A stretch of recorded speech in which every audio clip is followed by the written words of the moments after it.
Shalom Bapak Ibu. Selamat pagi. Kita bersyukur kalau pada pagi hari ini kita masih diberi kesempatan untuk kita dapat datang dan hadir beribadah di tempat ini.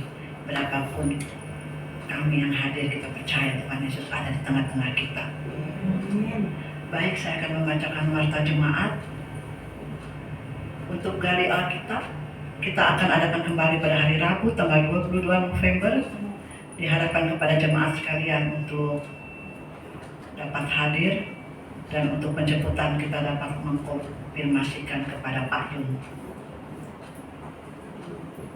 Baik Bapak Ibu, sebelum ibadah dimulai kita akan mengambil saat teduh.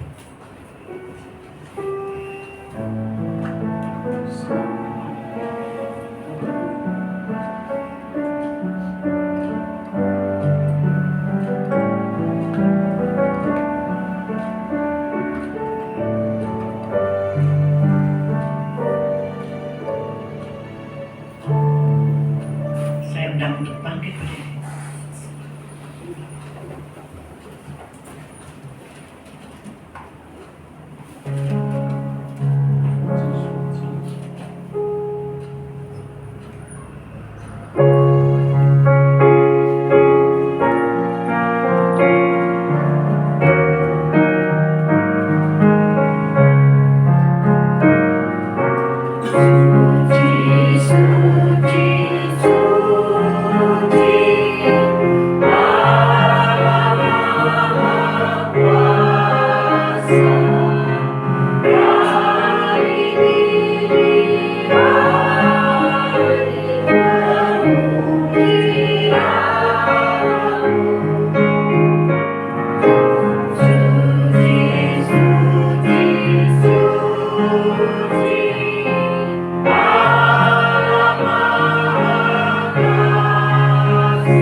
dalam nama Tuhan yang menjadikan langit dan bumi dan yang tetap setia memelihara ciptaannya untuk selama-lamanya. Amin.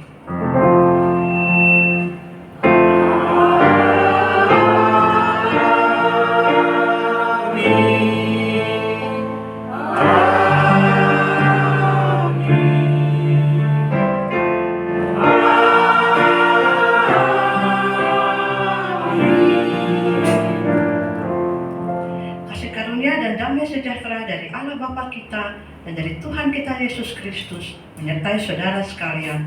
Tuhan besertamu. Dan besertamu juga. Silakan duduk. Nats kita pada pagi hari ini diambil dari Kisah Para Rasul 8 ayat 32 sampai 33. Nas yang dibacanya itu berbunyi seperti berikut. Seperti seekor domba ia dibawa ke pembantaian, dan seperti anak domba yang keluh di depan orang yang menggunting bulunya, demikianlah ia tidak membuka mulutnya. Dalam kematiannya berlangsunglah hukumannya. Siapakah yang akan menceritakan asal-usulnya, sebab nyawanya diambil dari bumi. Kita akan menaikkan lagu pengakuan dosa dari KPPK 63.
Pada pagi hari ini kami datang ke hadirat-Mu. Kami mohon ampun ya Bapak untuk segala pelanggaran yang telah kami perbuat sepanjang minggu ini, pribadi lepas pribadi. Ampuni Bapak untuk apapun yang telah kami lakukan. Mungkin ada perkataan kami, perbuatan kami yang telah melukai hati-Mu. Ampuni Bapak, agar ibadah pada pagi hari ini layak dan berkenan di hadapan-Mu. Inilah doa kami Bapak, hanya di dalam nama Tuhan kami Yesus kami sudah berdoa. Amin.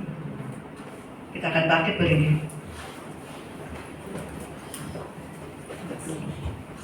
Berita anugerah diambil dari 1 Petrus 2 ayat 24.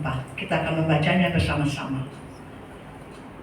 Ia sendiri telah memikul dosa kita di dalam tubuhnya di kayu salib, supaya kita yang telah mati terhadap dosa hidup untuk kebenaran. Oleh bilur-bilurnya kamu telah sembuh. Demikianlah berita anugerah dari Tuhan. Salam damai.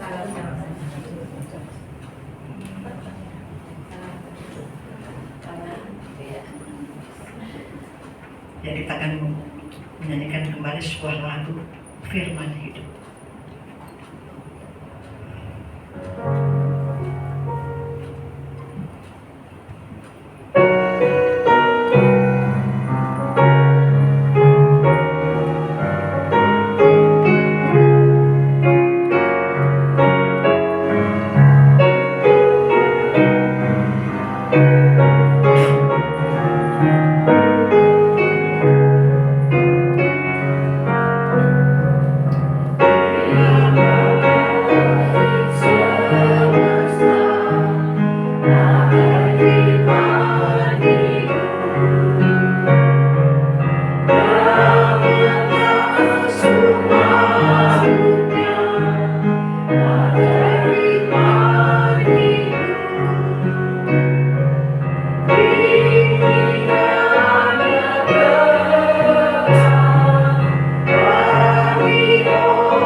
Firman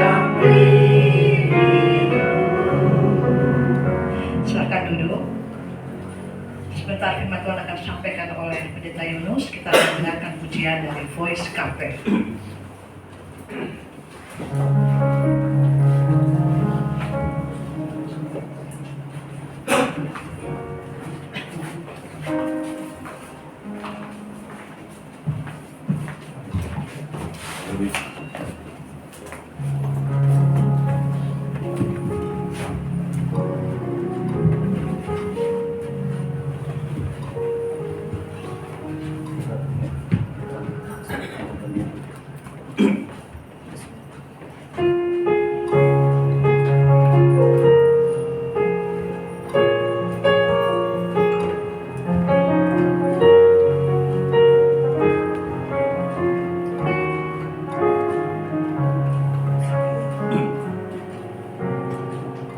Tak membawa apapun juga saat ku datang ke dunia. Ku tinggal semua pada akhirnya saat ku kembali ke surga. Inilah yang ku punya, hati sebagai hamba yang mau taat dan setia padamu Bapa, kemanapun ku bawa. Hati yang menyembah dalam roh dan kebenaran sampai selamanya. Bagaimana ku membalas kasih-Mu, segala yang ku punya itu milik-Mu, itu milik-Mu.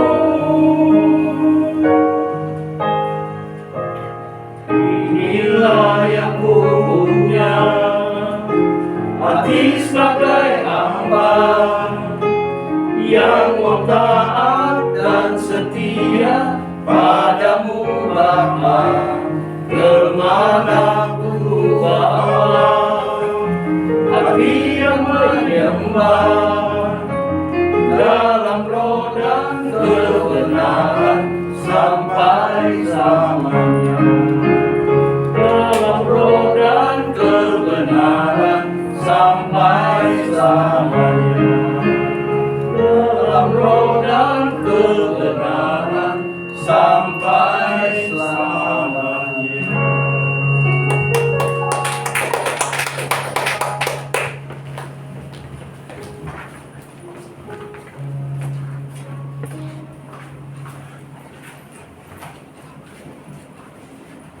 亲爱的弟兄姐妹们，早上好，大家平安。Selamat pagi Bapak Ibu dan Saudara yang dikasihi Tuhan. Shalom. Sebelum kita mendengarkan firman Tuhan, mari kita bersama-sama bersahati di dalam doa. Tuhan Allah Bapa di surga, kami sungguh bersyukur karena Tuhan memberikan kami firman yang hidup, firman yang ajaib. Itulah sebabnya ya Tuhan, pada pagi hari ini kami datang ke hadirat-Mu, menundukkan diri kami, merendahkan hati kami untuk menerima firman Tuhan, supaya hati kami boleh dihiburkan, supaya kehidupan kami boleh dikuatkan oleh firman Tuhan yang senantiasa menuntun jalan hidup kami.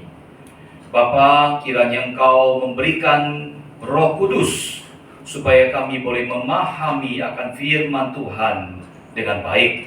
Engkau juga memberikan hikmat bijaksana dan kuasa kepada hamba-Mu yang penuh dengan kelemahan dan keterbatasan untuk menyampaikan firman Tuhan dengan sederhana, sehingga kami boleh memahami dan firman itu boleh mengubahkan hidup kami.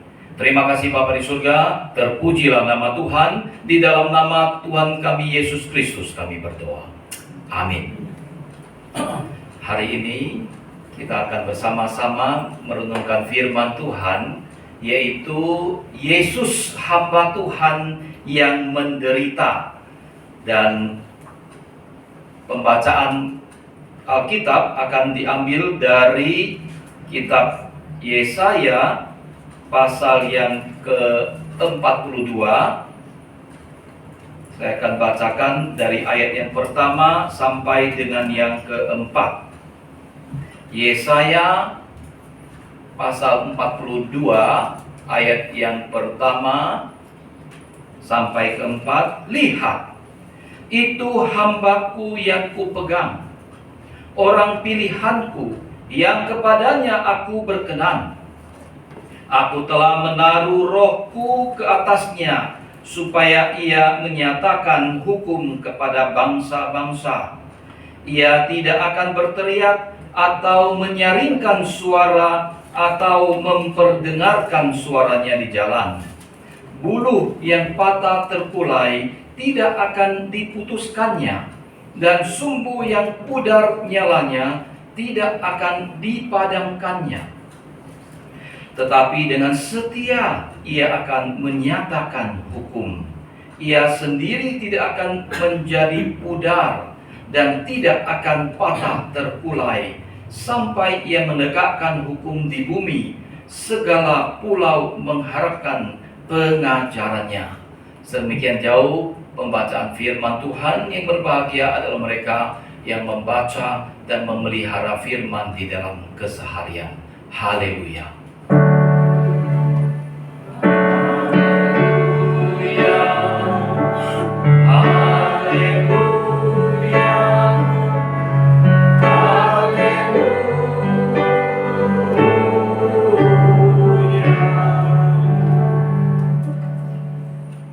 Saudara yang dikasihi Tuhan, saya pernah datang beribadah di tempat ini beberapa tahun yang lalu pada saat gereja merayakan ulang tahun yang ke-17 kalau tidak salah.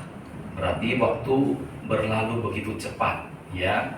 Waktu itu ada Muse Simon Stevi, ya, dan Muse Sutotan bersama-sama beribadah di sini merayakan ulang tahun yang ke-17.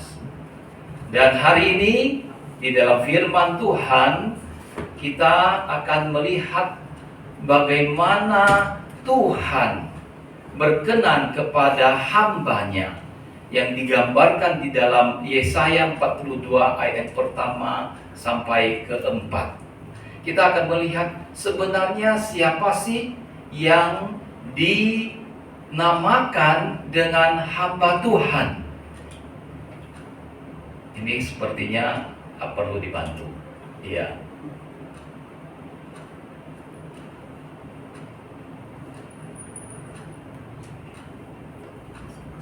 Oke. Ya. Jadi apakah yang dinamakan dengan hamba Tuhan itu? Mereka yang memakai baju toga, ya, yang dinamakan dengan pendeta, ataukah yang mempunyai jabatan tinggi di dalam satu organisasi gereja, yang memimpin upacara sakramen, ya, pembaptisan, pernikahan, pemakaman. Ataukah hamba Tuhan itu adalah orang yang dari satu tempat ke tempat lain berkhotbah menyampaikan Injil keselamatan? Ataukah mereka yang tergabung di dalam, ya, komunitas hamba-hamba Tuhan yang dinamakan dan para pendeta yang memakai jubah pada saat mereka menyampaikan firman Tuhan? Apakah hamba Tuhan itu hanya mereka saja? Bapak, Ibu, dan Saudaraku, ternyata kita semua umat Allah itu juga adalah hamba Tuhan. Dinamakan dengan hamba Allah karena kita dipanggil keluar oleh Tuhan dari dunia ini, dipisahkan, dan kita semuanya mempunyai panggilan yang khusus bagi setiap kita di dalam pekerja dan usaha apapun yang kita lakukan. Kita melayani Tuhan. Itu sebabnya mengapa kita perlu mengetahui, ya, bagaimana supaya kita bisa menjadi hamba Tuhan yang berkenan kepada Tuhan, yang menyenangkan hati Tuhan. Nah, kita akan belajar bersama-sama dari teks hari ini, ya, bagaimana hamba Tuhan yang berkenan kepada Allah. Dikatakan di dalam ayat yang pertama, lihat, itu hambaku yang kupegang, orang pilihanku, yang kepadanya aku berkenan. Aku telah menaruh rohku ke atasnya, supaya ia menyatakan hukum kepada bangsa-bangsa. Jadi, Bapak, Ibu, dan Saudaraku, yang pertama adalah bahwa supaya kita bisa menjadi hamba Tuhan yang berkenan, kita harus dipenuhi oleh Roh Kudus. Hidup kita harus dipenuhi oleh Roh Kudus. Dikatakan bahwa Tuhan menaruh rohnya ke dalam hati hambanya. Maka di dalam kehidupan kita sebagai umat percaya, sebagai hamba Tuhan, itu harus dicirikan dengan adanya Roh Kudus di dalam diri kita, di dalam hidup kita. Kita bersyukur karena Tuhan Yesus pada saat meninggalkan pelayanan di bumi, pada saat Tuhan Yesus naik ke sorga, Dia memberitahukan kepada murid-murid dan pengikutnya bahwa Dia akan mengirimkan penolong. Dikatakan, aku akan minta kepada Bapa dan Ia akan memberikan kepadamu seorang penolong yang lain, supaya Ia menyertai kamu selama-lamanya. Jadi, Bapak, Ibu, dan Saudaraku, kita bersyukur karena Tuhan Yesus sudah menjanjikan akan memberikan Roh Kudus kepada kita. Jadi kalau kita yang adalah orang percaya, saya mengetahui bahwa Bapak, Ibu, dan Saudara di sini, AIAI, sudah lama menjadi orang Kristen, sudah lama mengikut Yesus. Artinya sudah percaya kepada Tuhan Yesus. Dan salah satu tanda bahwa orang yang sudah menerima Yesus sebagai juru selamat itu adalah adanya Roh Kudus di dalam hidupnya. Karena itu sesuai dengan janji Tuhan Yesus. Pada saat Tuhan Yesus naik ke surga, Dia sudah memberitahukan akan mengirimkan penolong, yaitu Roh Kudus, kepada kita semua sebagai pengikutnya. Jadi pertanyaannya adalah, sudah berapa lama kita menjadi orang Kristen? Apakah kita sungguh-sungguh boleh merasakan adanya kehadiran Roh Kudus di dalam kehidupan kita? Mungkin ada yang sudah menjadi orang Kristen 20 tahun, ada yang 30 tahun, bahkan ada yang sudah 50 tahun menjadi orang Kristen. Tetapi pertanyaannya adalah bukan seberapa lama kita menjadi orang Kristen. Kita mengetahui ada orang-orang Kristen yang menjadi batu sandungan. Kita melihat di televisi pada saat ada orang-orang yang ditangkap oleh KPK karena korupsi, karena manipulasi, karena menipu. Ternyata ada di antara mereka orang Kristen. Di KTP tertulis orang Kristen, tetapi di dalam hidupnya mereka tidak menunjukkan adanya Roh Kudus di dalam kehidupan. Itu sebabnya mereka melakukan korupsi, melakukan manipulasi, dan berbagai macam penipuan. Dan akhirnya tertangkap KPK, dipenjara, dan menjadi batu sandungan bagi orang-orang lain. Jadi Bapak, Ibu, dan Saudaraku, penting sekali bagi kita untuk memeriksa diri kita masing-masing di hadapan Tuhan. Bukan berapa lama kita sudah menjadi orang Kristen, Tetapi kita perlu tahu dan terus-menerus memeriksa seberapa dekat kita kepada Tuhan. Berapa dekat kita mempunyai relasi kepada Tuhan. Sehingga kita boleh melihat apakah kita sudah semakin menyerupai Kristus di dalam karakter kita. Kita melihat dulu kita orangnya seperti apa. Oh, dulu saya orangnya sangat emosi. Sedikit-sedikit saya marah. Kalau ada orang yang mengganggu, saya langsung membalas. Itu dulu.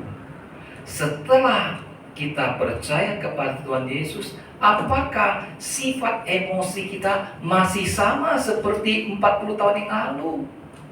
Ataukah kita sudah mengalami pertobatan dan perubahan hidup?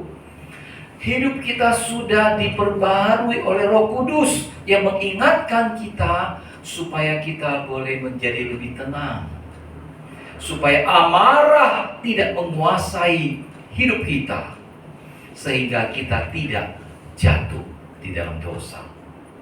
Jadi, Bapak Ibu Saudaraku, pertanyaannya adalah bukan berapa lama kita sudah menjadi orang Kristen, bukan berapa tahun kita sudah menjadi pengikut Yesus, tapi seberapa dekat hubungan kita dengan Tuhan.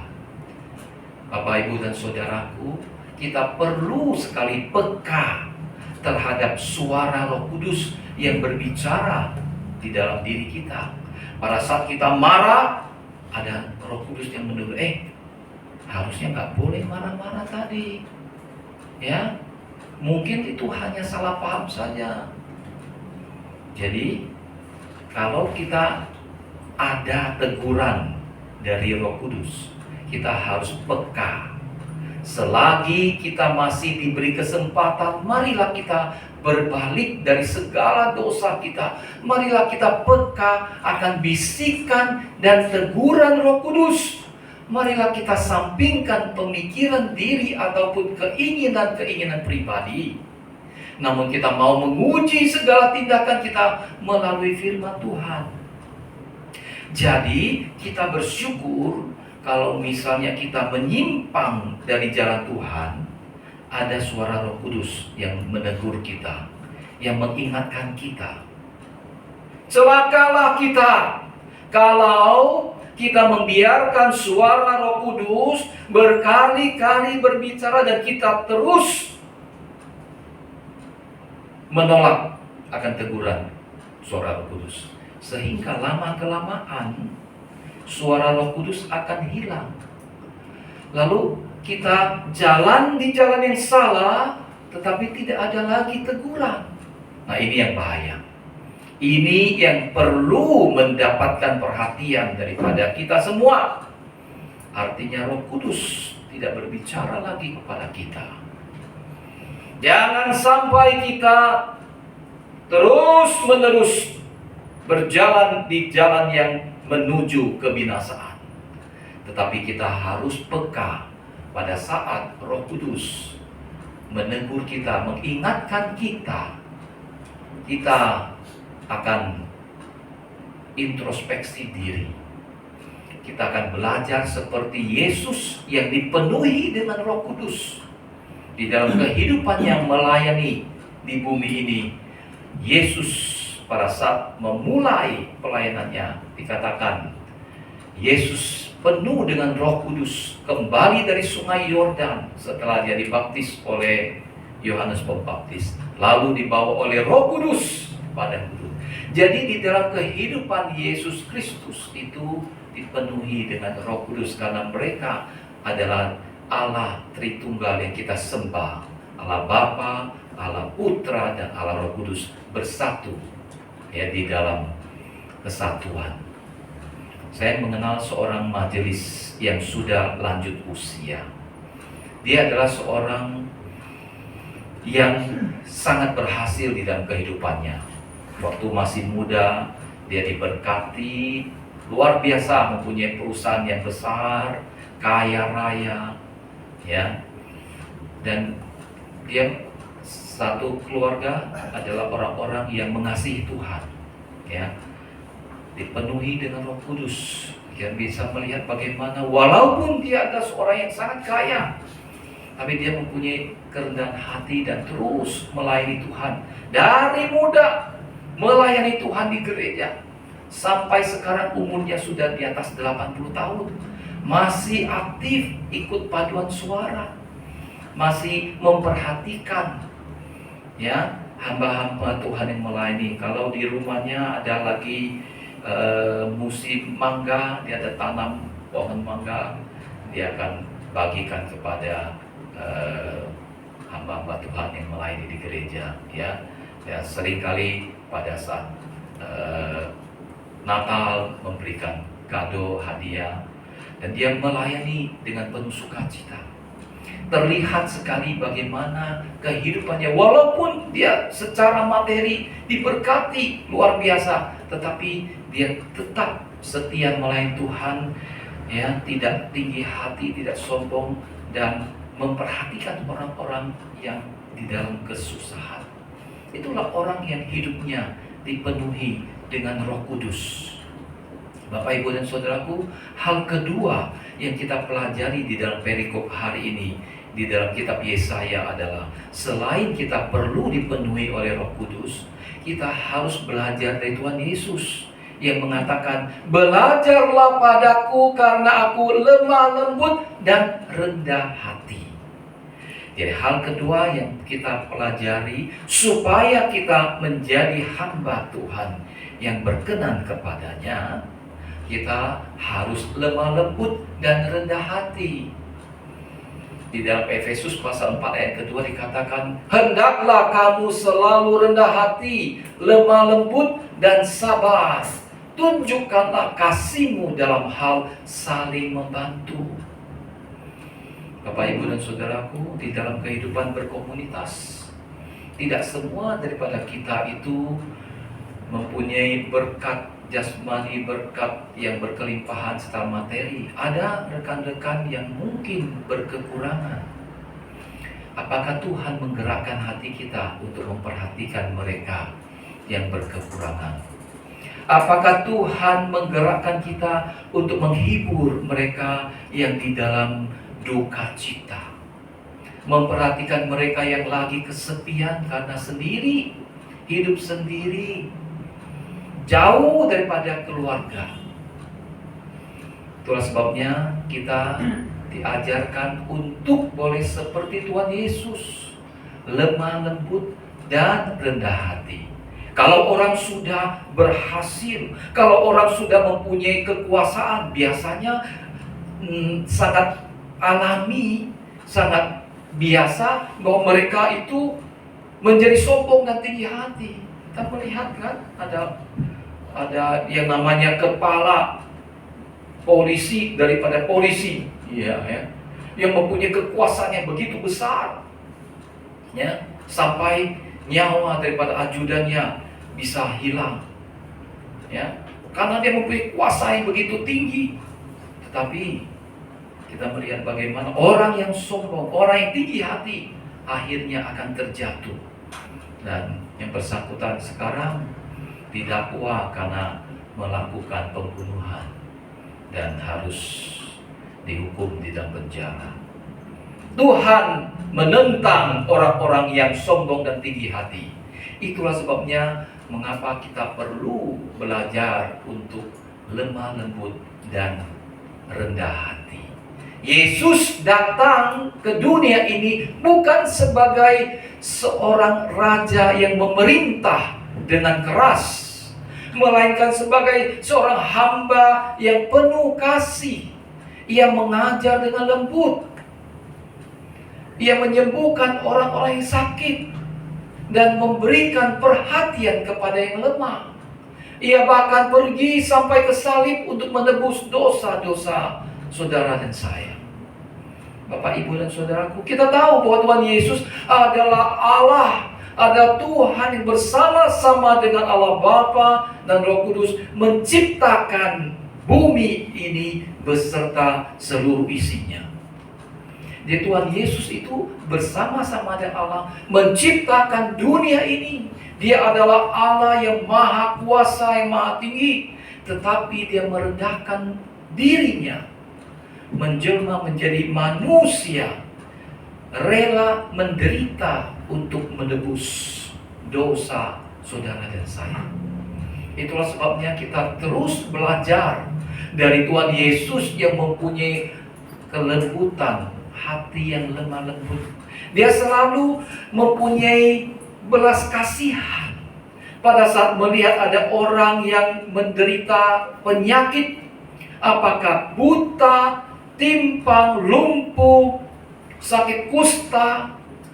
Dia sangat mempedulikan mereka, dia menyembuhkan mereka yang sakit. Dia bahkan datang berbicara dengan wanita Samaria yang dikucilkan oleh orang-orang Yahudi. Dia bahkan berkunjung ke rumah Zakius, seorang pemungut cukai. Tuhan Yesus tidak menjauhkan diri dari orang-orang berdosa. Justru Tuhan Yesus mendekati mereka dan mengasihi mereka apa adanya. Jadi, Bapak, Ibu, dan Saudaraku, kita di dalam perikop yang kita baca tadi melihat dikatakan oleh Nabi Yesaya, ia tidak akan berteriak atau menyaringkan suara atau memperdengarkan suaranya di jalan. Dia tidak akan berteriak atau menaikkan suaranya, tidak juga membuat suaranya terdengar di jalan-jalan. Jadi Yesaya ini menubuatkan hamba Tuhan. Ini adalah nubuat dari Nabi Yesaya di perjanjian lama ribuan tahun sebelum kelahiran daripada Yesus Kristus, yang menubuatkan adanya hamba Allah yang berkenan kepadanya, yang dikatakan tidak akan berteriak, artinya lemah lembut, rendah hati. Jadi itu sudah dinubuatkan oleh Tuhan, oleh Nabi Yesaya di dalam perjanjian lama, bahwa hamba Tuhan yang akan datang itu lemah lembut dan rendah hati. Bapak, Ibu, Saudaraku, saya mengenal beberapa janda ya, yang meninggal oleh suaminya pada saat mereka masih muda. Ada jemaat lansia yang di GKI Bungur, ada yang di Bajem Alam Sutra. Mereka ditinggal oleh suaminya pada saat mereka ada yang belum 40 tahun. Tapi mereka dengan lemah lembut, dengan tekun membesarkan anak-anak mereka. Usianya masih relatif muda, tapi mereka memutuskan untuk tidak menikah lagi, dan dengan berjuang mereka membesarkan anak-anak.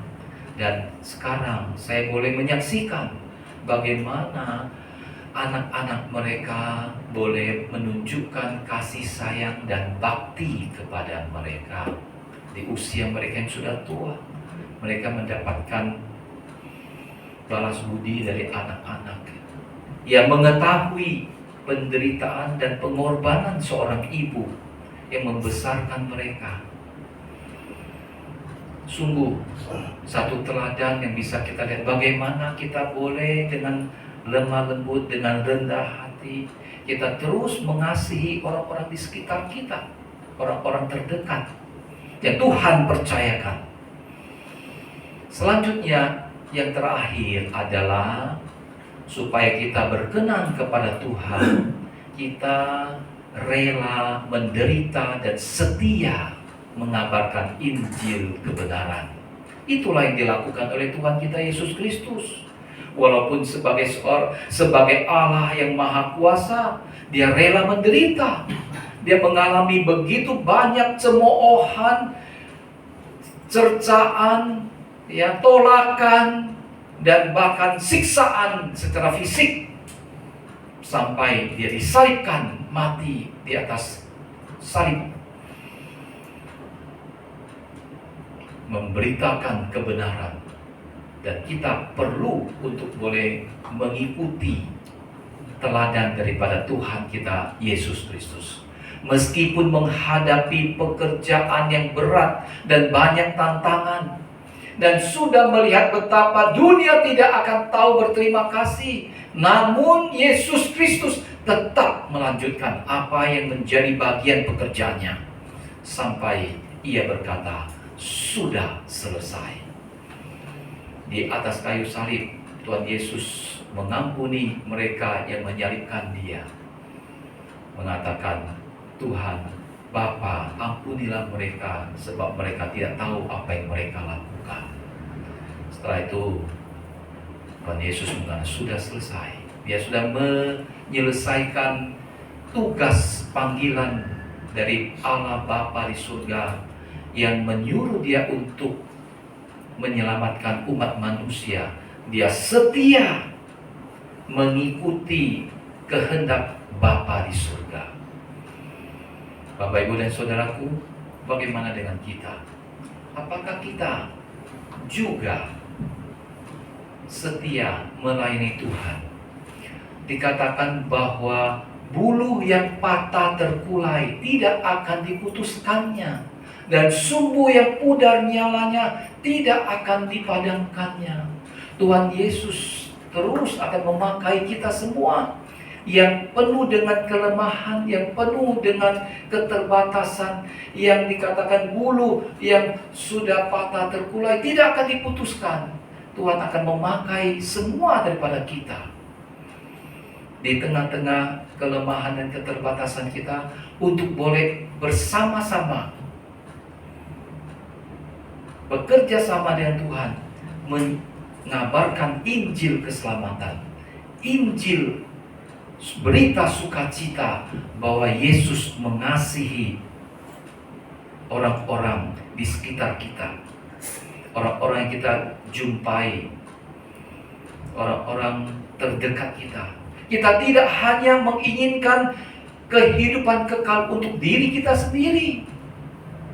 Kita sudah selamat, kita sudah mendapatkan jaminan hidup kekal. Tetapi kita tidak boleh menjadi orang yang egois, yang hanya tahu dan mengetahui bahwa kita akan diberikan hidup yang kekal setelah kita meninggalkan dunia ini. Tapi kita ingin juga orang-orang di rumah kita, pasangan kita, anak-anak kita, mantu kita, cucu-cucu kita, orang tua kita, orang-orang yang kita kasih, mereka juga perlu mendapatkan Injil keselamatan. Walaupun mungkin kita akan mendapatkan penolakan, kita mungkin akan mendapatkan tentangan, tetapi kita tetap harus setia, lemah lembut, rendah hati untuk mengabarkan Injil, berita sukacita itu. Bapak, Ibu, dan Saudaraku, ada seorang jemaat lansia, seorang oma yang tinggal bersama dengan anak sulungnya, bersama dengan mantu dan 3 orang cucu. Dan anak sulungnya itu sibuk sekali, ya, bekerja di luar, dia tinggal di rumah. Dia adalah seorang jemaat lansia yang cukup aktif beribadah, ya, di persekutuan. Mantunya itu memperlakukan dia dengan sangat tidak baik, kasar, sering membentak, sering memarahi oma yang sudah tua ini. Tetapi si oma ini tetap dengan lemah lembut menghadapi kelakuan dan perlakuan daripada mantunya yang begitu kasar dan tidak sopan, tidak hormat. Dia juga tidak pernah mengadukan mantunya kepada anak sulungnya. Dia tetap dengan tegar, dia menghadapi dengan baik, dia melayani mereka, membantu bekerja di rumah, beres-beres, ya, hari lepas hari. Tetapi mantunya itu seorang wanita yang kurang baik, yang sangat-sangat tidak sopan, seringkali membentak dan memarahi. Dia berlaku sangat kasar. Satu saat mantunya terdeteksi menderita kanker nasofaring, yaitu kanker yang menyerang tenggorokan. Suaminya memutuskan untuk perlu membawa ke Penang untuk berobat, ya, karena kanker nasofaring ini perlu mendapatkan kemoterapi selama belasan kali, harus diradiasi selama puluhan kali. Jadi harus tinggal di Penang selama berminggu-minggu. Akhirnya karena suaminya itu tidak bisa meninggalkan pekerjaan, maka si oma ini yang mendampingi mantunya untuk berobat di Penang. Berhari-hari, berminggu-minggu, oma ini dengan baik melayani mantunya yang kasar terhadap dia. Satu saat mantunya mengatakan, "Ma, mengapa engkau begitu baik? Saya seringkali berbuat jahat kepada Mama. Mengapa Mama masih baik sekali mendampingi saya berobat ke sini?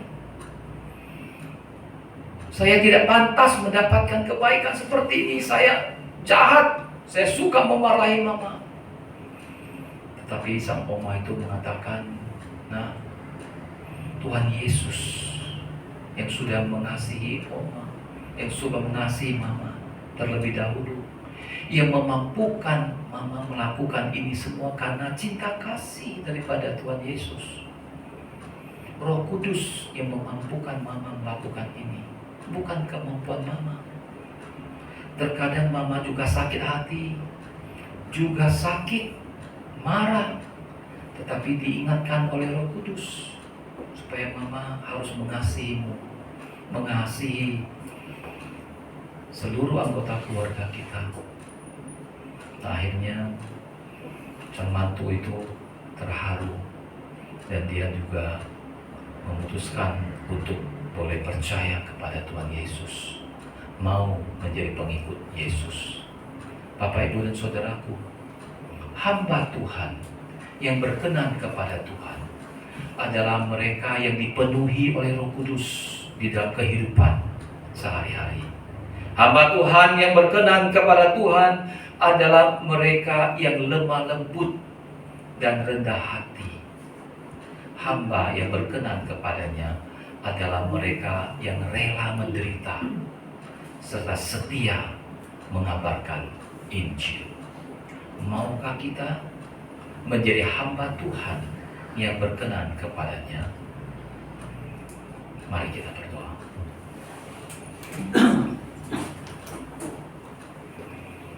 Tuhan Allah Bapa di surga, kami bersyukur karena firman Tuhan kembali mengingatkan kami supaya kami menjadi hamba Tuhan yang berkenan kepada Tuhan. Tolonglah kami ya Tuhan, supaya kami tidak hanya mendengarkan firman Tuhan itu, tetapi Tuhan, kami ingin supaya Engkau memberikan kami kekuatan untuk melakukan firman-Mu sebagai pelaku firman, sehingga hidup kami boleh berkenan kepadamu. Hidup kami dipenuhi dengan Roh Kudus, dan kami boleh mempunyai kelemah lembutan dan kerendahan hati, serta setia untuk rela berkorban mengabarkan Injil keselamatan. Pakailah kami ya Tuhan. Terima kasih ya Bapa di surga, Engkau mendengarkan seru doa kami yang kami naikkan di dalam nama Tuhan Yesus. Dan pada saat ini ya Tuhan, kami datang ke hadapan Engkau mau menaikkan beberapa doa syafaat. Kami bersyukur karena Tuhan sudah menyertai Ibu Ade di dalam penyakit vertigo. Kiranya Tuhan memberikan pemulihan yang total, sehingga Ibu Ade boleh kembali mendapatkan kesehatan yang sempurna dari Tuhan. Kami juga berdoa untuk Ibu Lanye yang kurang fit hari ini, Ibu Sona yang menderita asam lambung. Biarlah Tuhan sendiri yang menyertai, memberikan jalan. Demikian juga untuk Pak Maman setelah operasi kista di kepala. Kami bersyukur karena Tuhan sudah menyertai proses operasi berjalan dengan baik. Biarlah Tuhan terus menyertai di dalam masa-masa pemulihan, sehingga kami boleh melihat bahwa Pak Maman akan mendapatkan kesembuhan yang sempurna dari Tuhan. Untuk Ibu Apau setelah operasi, kami juga terus doakan supaya boleh mendapatkan kekuatan ekstra dari Tuhan sendiri. Boleh hanya berharap pertolongan dari Tuhan. Terima kasih Bapa di surga. Pada saat ini kami juga mengingat akan bangsa dan negara kami di tengah-tengah masa kampanye yang sudah akan segera dimulai untuk pemilu tahun depan. Kami mohon supaya Tuhan sendiri yang menganugerahkan suasana yang kondusif, keamanan yang tetap terjaga, sehingga seluruh rakyat Indonesia boleh mengadakan pesta demokrasi, mengadakan pemilihan umum untuk presiden dan wakil presiden beserta dengan legislatif, sehingga mereka boleh memimpin negara kami, menciptakan kesejahteraan bagi seluruh rakyat negeri. Terima kasih Bapa di surga, Engkau mendengarkan seluruh doa kami yang kami naikkan di dalam nama Tuhan Yesus Kristus. Amin.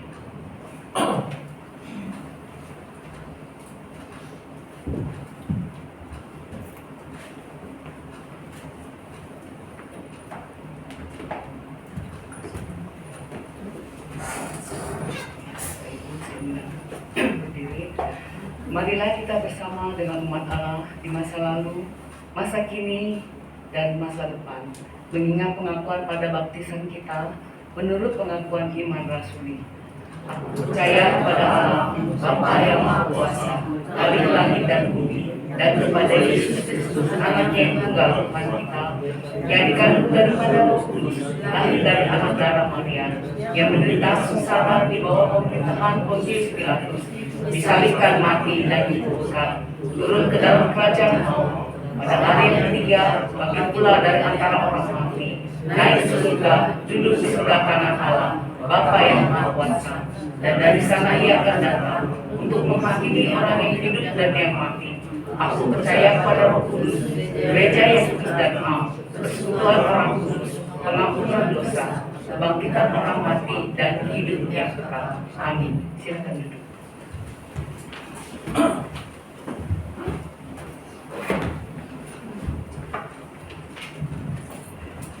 Kita akan masuk dalam persembahan yang diambil dari Ulangan 12 ayat 26. Tetapi persembahan kudusmu yang ada padamu dan korban nasarmu haruslah kau bawa ke tempat yang akan dipilih Tuhan. Kita akan menaikkan kepada sebuah pujian. Amin.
Bapak, Kau telah pimpin ibadah ini dari awal sampai dengan akhir. Berkati Pendeta Yunus yang telah menyampaikan firman. Biarlah firman yang kami dengar akan hidup dalam hati kami, pribadi lepas pribadi. Dan pada siang hari ini kami juga memberikan persembahan yang semuanya berasal daripadamu. Berkati ya Bapak untuk persembahan ini, dan berkati untuk tangan-tangan yang akan mengelolanya. Biar persembahan ini akan berguna untuk memperluas kerajaan di tempat ini. Inilah doa kami Bapak, hanya di dalam Tuhan kami Yesus kami sudah berdoa. Amin. Kita akan menyanyikan pemutusan yang nanti dalam perkataan disampaikan oleh hambanya.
Jemaat yang dikasihi Tuhan, bersiaplah untuk diutus menjadi saksi bagi Kristus.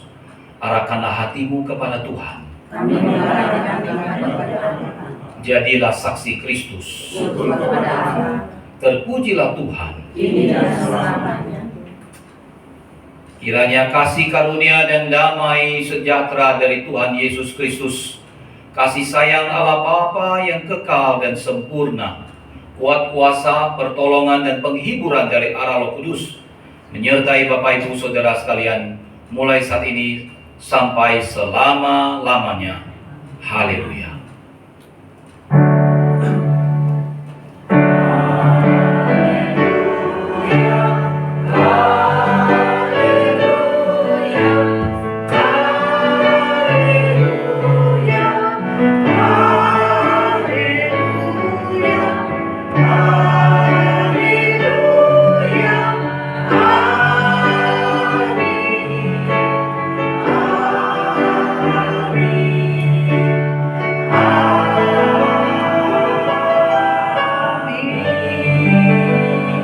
Ibadah telah selesai. Tuhan Yesus memberkati kita semua.